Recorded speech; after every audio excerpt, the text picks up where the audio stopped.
السلام علیکم ورحمۃ اللہ وبرکاتہ۔ جی بیٹا، کل ہم نے پڑھا تھا چیپٹر حفظان صحت اور اس کے ہم نے کچھ سوالات کیے تھے۔ آج ہم نیکسٹ کام سٹارٹ کریں گے۔ جمع کی اقسام، عربی تصور کے مطابق جمع کی 4 اقسام ہیں۔ یہ ایم سی کیوز بھی ہے، اس کو انڈرلائن کر لینا ہے، جس میں سے پہلے 2 کا مطالعہ ہم کر چکے ہیں، یہ پیچھے ہم نے پڑھ لیا تھا۔ تو اس کی تیسری قسم ہے جمع الجمع۔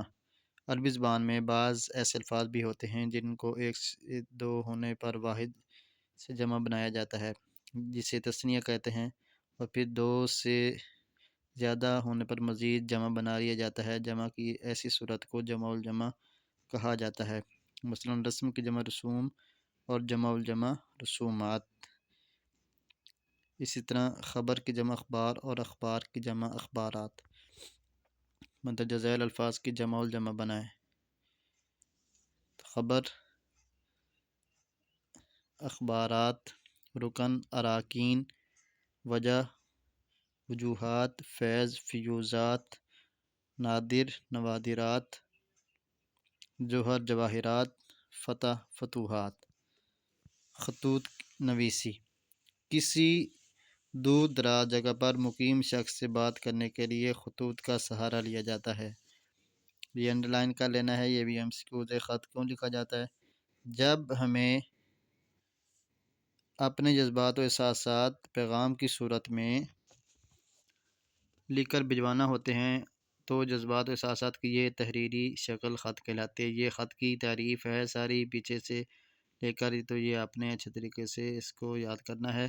خطوط نویسی ایک فن ہے، اس کی مدد سے ہم اپنے سے میلوں دور رہنے والے دوستوں، عزیزوں، رشتہ داروں سے تعلق قائم کر سکتے ہیں۔ خط کی زبان سادہ اور آسان ہونی چاہیے تاکہ یہ سب کو سمجھ آئے۔ جو کچھ لکھا جائے اس میں بے تکلفی اور تسلسل ہونا چاہیے۔ القاب و آداب کا مناسب خیال رکھنا چاہیے۔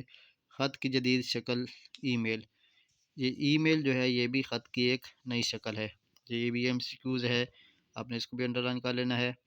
اگر خطوط کی اقسام، خطوط کی کئی اقسام ہیں، جیسے رسمی خطوط اور غیر رسمی خطوط۔ رسمی خطوط کیا ہوتے ہیں؟ وہ خطوط جو اخبارات کے مدیران، کاروبار شخصیات اور سرکاری اہلکار کو وغیرہ کو لکھے جاتے ہیں، رسمی خطوط کہلاتے ہیں۔ غیر رسمی خطوط وہ خطوط جو دوستوں، رشتہ داروں یا عزیزوں وغیرہ کو لکھے جاتے ہیں، غیر رسمی یا نجی خطوط کہلاتے ہیں۔ یہ بھی آپ نے انڈرلائن کر لینا، یہ بھی ایم سی کیوز ہیں دونوں۔ خط کے درج ذیل بنیادی حصے ہیں۔ یہ خط کے حصے جو وہ دیے ہوئے ہیں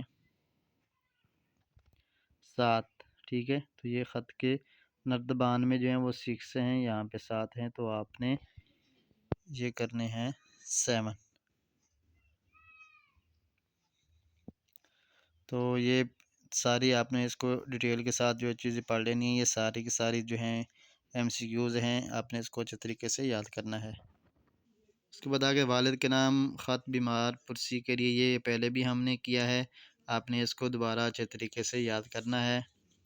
تو اس کے نام خط لکھیں جس میں اسے اپنی سالگرہ میں شمولیت کی دعوت دیں اور آنے کی تاکید کریں۔ یہ بھی خط جو ہے وہ ہم نے پہلے کر لیا ہے، یہ بھی آپ نے اچھے طریقے سے یاد کرنا ہے۔ اس کے بعد کویسچن نمبر 10 ہے، آغاز، نفس مضمون اور اختتام کو مدنظر رکھتے ہوئے صحت و صفائی کے موضوع پر اپنے خیالات و مشاہدات۔ یہ بھی پہلے ہم نے پیراگراف جو وہ کر لیا ہے، آپ نے وہی یاد کرنا ہے۔ اس کے بعد سرگرمیاں ہیں، اس کے دوسرا پوائنٹ ہے، جب کسی جملے میں ایک ہی فعل یا کام کا ذکر کیا جائے تو اسے مفرد کہتے ہیں، یہ بھی آپ نے انڈرلائن کر لینا ہے، مفرد کسے کہتے ہیں۔ اس کے بعد ایسا جملہ جس میں 2 یا 2 سے زیادہ سادے جملے موجود ہوں اور ایک سے زیادہ فعل استعمال کیا جائے تو یہ مرکب جملہ کہلاتے ہیں، یہ پہلے بھی ہم نے پڑھا ہوا ہے، اس کو بھی انڈرلائن کر لینا ہے۔ تو آپ نے 5 جملے مفرد کے بنانے ہیں اور 5 جملے وہ آپ نے مرکب بنا کے اپنی کاپی پہ لکھنے ہیں۔ یہ سارا کام آپ نے اچھے طریقے سے یاد کر لینا ہے۔ امید ہے کہ آپ کو ساری چیزیں سمجھ آ گئی ہوں گی۔